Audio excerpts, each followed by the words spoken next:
Alright, it's me, back again. Just want to draw your attention to this new album by Spiritbox called Tsunami Sea.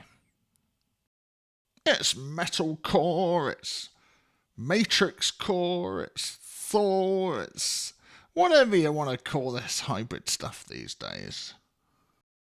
What's on the menu today, Warner Child? We've got 11 tracks for you, running at 43 minutes. If you don't know Spiritbox, what are you, living under a rock? They're a half Canadian, half American metalcore band, and they blew up during the pandemic. Lots of pens.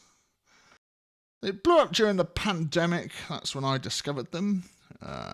In a world where everyone was listening to Loathe and Knocked Loose and Turnstile on repeat, you had Spiritbox here to throw in the female into the equation. Spiritbox definitely have their own sound thanks to their incredible vocalist Courtney LaPlante, as well as her partner and guitarist, musical mastermind of the project, Mike Stringer. Strings, guitars, crunch. They've also got a drummer and a singing bass player to boot. But if you listen to recent bands like Architects or Northlane, or older bands like Meshuggah or Gojira, you'll like this. Yes, Evanescence, etc. It's dark and moody, but they're happy to throw in some electronic sounds into the mix. Even though Spiritbox is a new band, the members have been making music for quite a while, so there's a level of perfected experience going on here. So if you're a Zoomer checking out this second album by Spiritbox, please do not feel daunted that your band does not sound like this yet. This is technically the 6th or 7th release for these members. Their EP, The Fear of Fear, was one of my favourite releases of 2023, and that's why I'm here on day one for this bad boy. On with the tracks. On with the tracks. Okay, let's do business. Let's get on with the tracks. Okay, time for the tracks. Up first, we've got Fata Morgana. They debuted this one live a few weeks ago, so it's sadly been spoiled for me, but that's on me for watching the live videos, frankly.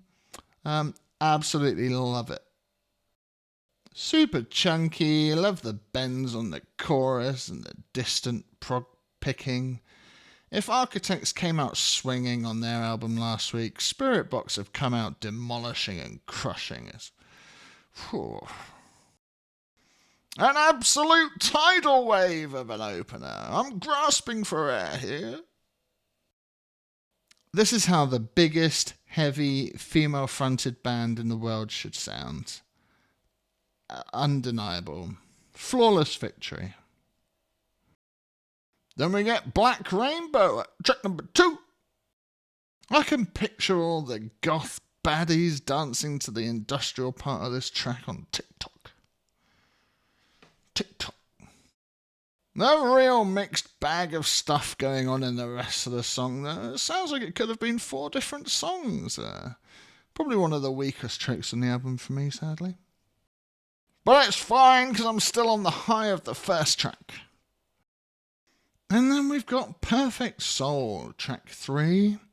I loved the music video for this when it dropped last year, and it's catchy, There She Goes, Take On Me chorus.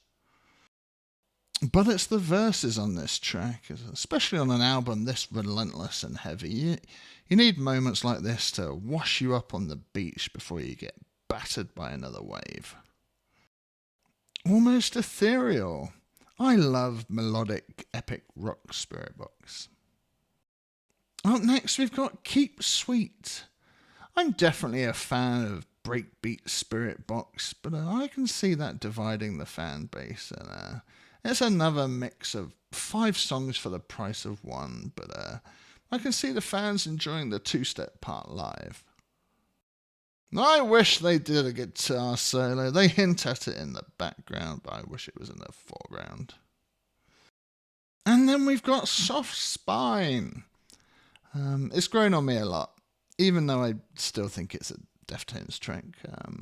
Watching how Mike plays the riff, though, has really helped me appreciate it more, because ultimately music is as visual as it is oral, and there's always a way into a song if you don't like it at first. You can learn to love, once you realise it's not what you thought it was going to be, you can learn to love it for what it is. It's also got some bonkers sidly stuff at the end. And track 5, we've got the title track, Tsunami Sea. Starts with a very Architects riff. This album has like 100 sections and ideas, and it's all glued together by BPM or Courtney's themes of the sea. And it's a maze I'm lost in. You know when you start a computer game and you're trying to remember the map so you can find your way home? It's a bit like that. The whole album's like it. It will be clearer the more I check it out. Something that bands have to remember, that if a fan is critical in the first week, it's because we haven't heard the songs 50 times like you guys have. It's got a very catchy chorus. You can picture Courtney putting the mic out to the crowd for the ooh-ooh-oohs. Up next, we've got track 6, A Haven with Two Faces. Again, it's got another pretty chorus and some nice picking moments. I'm a sucker for picking. Speaking of crowd participation, I can just picture them telling everyone in the crowd to sit on the floor for the middle of this track, and then everyone explodes when Courtney roars in the middle. I get goosebumps every time I listen to it. Up next, we've got No Loss, No Love. It's a classic. Iconic. Vogue. The lot. You can see my video on it in the description. Don't forget to like and subscribe. Up next, we've got Crystal Roses. What is this? Spiritbox XCX Hyperbox? This drops, or leaked, sadly, a few days before the album drops. I do like it, even though it's borderline brat. And then we have track 10, Ride the Wave. The most out-of-place guitar riff on the album. It's a strange track, and another weak one for me, sadly. And then we've got the final track, Deep End. I want the album this song's from. That chord choice. It's a beautiful song.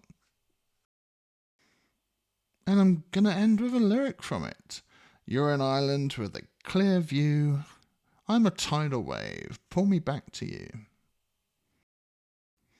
I really love the start and end of this album, and it's a maze of wavy highs and lows in between, and I'm sure it'll grow on me with time. It's just a first listen. But there sure is enough stuff here to make their live set just incredible until the next one. I hope everyone leaves the venue covered in sweat like they've been to a water park. This sounds huge! It sounds massive! The production is the best you're going to get. It's going to test your speakers! I'm very excited for whatever they do next.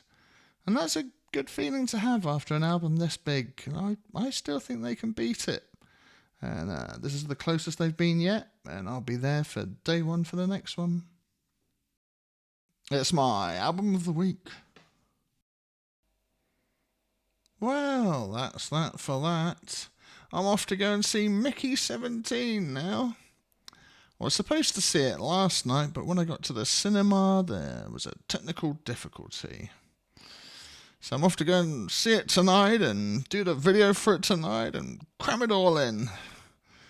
So I'll see you for the video tomorrow.